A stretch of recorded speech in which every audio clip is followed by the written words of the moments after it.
ಧಿಕ್ಕಾರ ಮಾನಗೆಟ್ಟ ಜಮೀರ್ ವಿರುದ್ಧ ಧಿಕ್ಕಾರ ಜಮೀರ್ ವಿರುದ್ಧ ಧಿಕ್ಕಾರ ಜಮೀರ್ ವಿರುದ್ಧ ಧಿಕ್ಕಾರ ಜಮೀರ್ ವಿರುದ್ಧ ಧಿಕ್ಕಾರ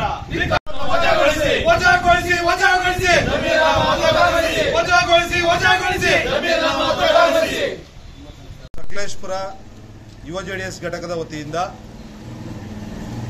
ರಾಜ್ಯ ಸಂಪುಟ ಸಚಿವರಾದಂಥ ಜಮೀರ್ ಅಹಮದ್ ಖಾನ್ ಅವರು ನೀಡಿರುವಂಥ ಅವಹೇಳನ ವಾಕ್ಯದ ವಿರುದ್ಧ ಸ್ಟೇಟ್ಮೆಂಟ್ನ ವಿರುದ್ಧ ನಾವು ಪ್ರತಿಭಟನೆಯನ್ನು ಇಟ್ಕೊಂಡಿದ್ದೀವಿ. ಕುಮಾರಣ್ಣನವರು ನಮ್ಮ ರಾಜ್ಯದ ಪ್ರತಿನಿಧಿಸುತ್ತಿರುವಂಥ ಕೇಂದ್ರ ಸಚಿವರಾಗಿದ್ದಾರೆ. NDA ಮೈತ್ರಿಕೂಟದಲ್ಲಿ ಕ್ಯಾಬಿನೆಟ್ ದರ್ಜೆಯ ಬೃಹತ್ ಉಕ್ಕು ಮತ್ತು ಕೈಗಾರಿಕೆ ಸಚಿವರಾದಂಥ ಕುಮಾರಣ್ಣವರ ಬಗ್ಗೆ ಚನ್ನಪಟ್ಟಣ ಚುನಾವಣೆ ಸಮಯದಲ್ಲಿ ಖಾಲಿಯ ಕರಿಯ ಅಂತ ಹೇಳಿರುವಂಥ ಜಮೀರ್ ಅಹಮದ್ ಅವರ ವಿರುದ್ಧವಾಗಿ ನಾವು ಇವತ್ತು ಪ್ರತಿಭಟನೆಯನ್ನು ಇಟ್ಕೊಂಡಿದ್ದೀವಿ. ನೋಡಿ, ಗಾದೆ ಸುಳ್ಳಾಗ್ಬೋದು, ಅಲ್ಲ ವೇದ ಸುಳ್ಳಾಗ್ಬೋದು, ಗಾದೆ ಸುಳ್ಳಾಗಬಾರ್ದು ಅಂತ ಮಾತು ಕೇಳಿದ್ದೀವಿ. ಕಳ್ಳನ್ನು ನಂಬೋದು ಕುಳ್ಳನ್ನು ನಂಬಕ್ಕಾಗಲ್ಲ ಅನ್ನೋದು ಕೂಡ ಒಂದು ಗಾದೆ. ಈಗ ಕಳ್ಳ ಯಾರು ಕುಳ್ಳ ಯಾರು ಅಂತ ನಾವು ಹೇಳಲ್ಲ. ಆ ಕಳ್ಳನೇ ಕುಳ್ಳ ಆಗಿದ್ರೆ ಏನು ಮಾಡ್ಬೇಕೀಗ?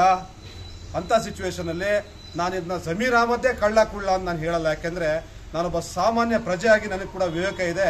ಒಬ್ಬ ವ್ಯಕ್ತಿ ಬಗ್ಗೆ ಅವಹೇಳನಕಾರಿ ಮಾತನ್ನು ಹೇಳಬಾರ್ದು ಅಂತ. ಅದು ಒಬ್ಬ ಕೇಂದ್ರ ಸಚಿವರ ವಿರುದ್ಧವಾಗಿ ರಾಜ್ಯ ಸಚಿವರು ಈ ಥರ ಹೇಳುವಾಗ ನಮ್ಮ ರಾಜ್ಯ ಸರ್ಕಾರವನ್ನು ನಡೆಸುವಂಥ ಸಿದ್ದರಾಮಯ್ಯನವ್ರಿಗೆ ಈ ಮೂಲಕ ಮನವಿ ಮಾಡ್ತೀವಿ. ಫಸ್ಟು ಅವ್ರನ್ನ ಸಂಪುಟ ಇದರಿಂದ ದರ್ಜೆಯ ಮಂತ್ರಿಯಿಂದ ಅವ್ರನ್ನ ಉಚ್ಚಾಟನೆ ಮಾಡಿ. ಅವರು ಅನರ್ಹರು. ಯಾಕೆಂದರೆ ಒಂದು ಸ್ವಚ್ಛಾಚಾರವನ್ನು ಇಟ್ಕೊಂಡು ಹೇಗೆ ಅವನು ವರ್ತಿಸಬೇಕು ಅನ್ನೋದು ಗೊತ್ತಿಲ್ಲ. ಎಲ್ಲ JDS ಪಕ್ಷದಿಂದ ಮುಖ್ಯವಾಗಿ ನಾಯಕರುಗಳು ಬಂದಿದ್ದಾರೆ. ಆದರೆ ಇನ್ನೂ ಕೂಡ NDA ಮೈತ್ರಿಕೂಟದೊತ್ತಿಗೆ ಮಾತಾಡಿ ಬೃಹತ್ ಪ್ರತಿಭಟನೆ ಮಾಡಬೇಕು ಅನ್ನೋದು ಕೂಡ ಯೋಜನೆಯಲ್ಲಿದ್ದೇವೆ. ಹಾಗಾಗಿ ಈ ಮುಖೇನ ನಾನು ಸಿದ್ದರಾಮಯ್ಯನವರಿಗೆ ಇವತ್ತು ಮೆಮೊರಾಂಡಮ್ ಕೊಡಕ್ಕೆ ಬಂದಿದ್ದೀವಿ. ಕೂಡಲೇ ಕ್ರಮ ಕೈಗೊಳ್ಳಿ, ಅವ್ರನ್ನ ಸಂಪುಟದಿಂದ ಕೈ ಬಿಡಿ, ಅವ್ರ ಮೇಲೆ ಒಂದು ಪ್ರಕರಣವನ್ನು ದಾಖಲಿಸಿ ಅಂತ ಈ ಮುಖಾಂತರ ನಾನು ಕೇಳ್ಕೊತೀನಿ. ಅದು ಮನದಂಡೆ ಮಾಡ್ಕೊಂಡು ಮಾತಾಡಿದ್ರೆ ಒಳ್ಳೆಯದು. ಈ ಜಮೀರ್ ಸ್ಟೇಟ್ಮೆಂಟು ಈ ರಾಜ್ಯ ಸರ್ಕಾರ ಅವ್ರ ವಿರುದ್ಧ ಕ್ರಮ ತಗೊಂಡು ಅವನು ವಜಾ ಮಾಡಬೇಕು ಅಂತ ನಮ್ಮ ಒಂದು ಆಶಯ. ಕುಮಾರಣ್ಣನ ಈ ಮಟ್ಟಕ್ಕೆ ಪರ್ಚೇಸ್ ಮಾಡ್ತೀವಿ ಅನ್ನೋ ರೇಂಜಿಗೆ ಮಾತಾಡ್ತಾನೆ ಅಂದರೆ ಅವನಿಗೆ ಎಷ್ಟು ಇರ್ಬೋದು ಅಂತ ಅವನ ಬಗ್ಗೆ ಅವಾಚ್ಯವಾಗಿ ಅವನ ರಾಸ್ಕಲ್ ಅಂತ ನಾವು ಹೇಳೋಕ್ಕೂ ಕೂಡ ಬಯಸ್ತೀವಿ. ಇಷ್ಟೇ. ಕುಮಾರಸ್ವಾಮಿ ಅವ್ರನ್ನ ಖಾಲಿ ನಮಸ್ಕಾರ ಮಾಡಿ ಹೊರಡ್ತಾ ಇದ್ರು ಎಲ್ಲಿಗಾರ ಹೋಗ್ಬೇಕಾದ್ರೆ. ಈಗೆಲ್ಲ ಬೆಳೆದು ಈಗ ಅವರನ್ನೇ ಕರಿಯ ಅವಹೇಳನಕಾರಿ ಮಾತಾಡ್ತಾರೆ. ಹಿಂದೆ ಇದೇ ಥರ ಮಾನ್ಯ ಯಡಿಯೂರಪ್ಪನವ್ರಿಗೂ ಕೂಡ ಹೇಳಿ ಮನೆ ವಾಚ್ಮ್ಯಾನ್ ಆಗ್ತೀನಿ ಅಂತ ಹೇಳಿದ್ರು. ವಾಚ್ಮ್ಯಾನ್ ಅಲ್ಲ, ಈಗ ಏನಾದರೂ ಅವರು ಆಗಿದಾರ.